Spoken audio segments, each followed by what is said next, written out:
What's up, everybody? Welcome back to Cars and CAD. Today I wanted to make a video about keeping some of your guys' old antiques somewhat relevant. God, you are aging so rapidly.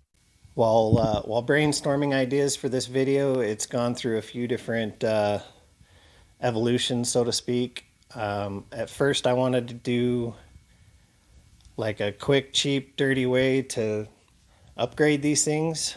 But then I realized that there's a lot better stuff on the market that you can get for a lot cheaper. Upgrade.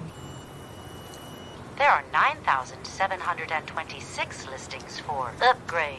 So this video is going to be aimed at people that maybe already have one of these things laying around and they want to just get a year or two more life out of it before it's just completely obsolete. You're in dire need of an upgrade.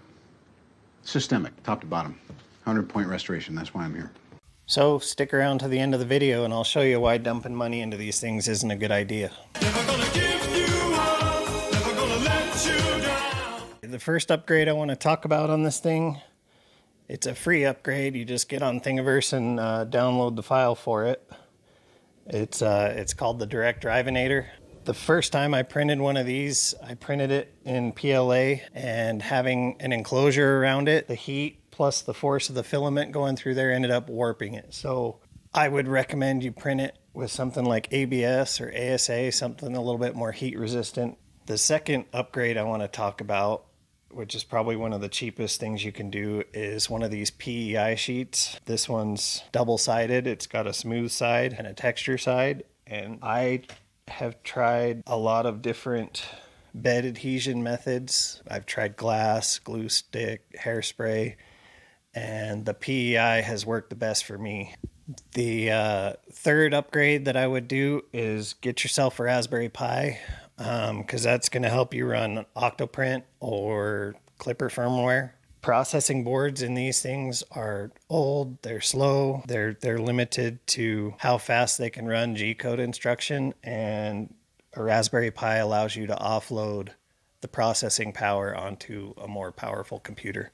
The fourth upgrade I would recommend, especially if you're printing stuff for automotive, is an enclosure. An enclosure is really going to help keep cool drafts from hitting your part, which is going to cause a thermal shock. A lot of times that will cause a warping or cracking between the layers, especially if you're printing something like ASA or ABS, nylon, polycarbonate. I do a lot of automotive prints. I don't think I'd be able to do it without an enclosure. Well, I can talk about upgrades until I'm blue in the face, but let's talk about the real reason why you shouldn't buy one of these.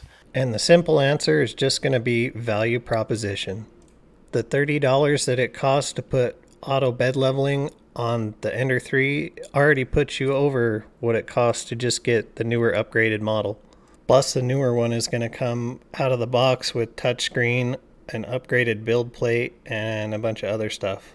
If you're one of the unlucky ones that's bought a base model Ender 3 in the last year or two, I just want to say I'm sorry. But you could always check out some of my affiliate links if you want to get some upgrades and make yourself feel better about it. I am never going to financially recover from this. Anyways, that's going to wrap this one up. As always, thanks for watching, guys. We'll see you on the next one.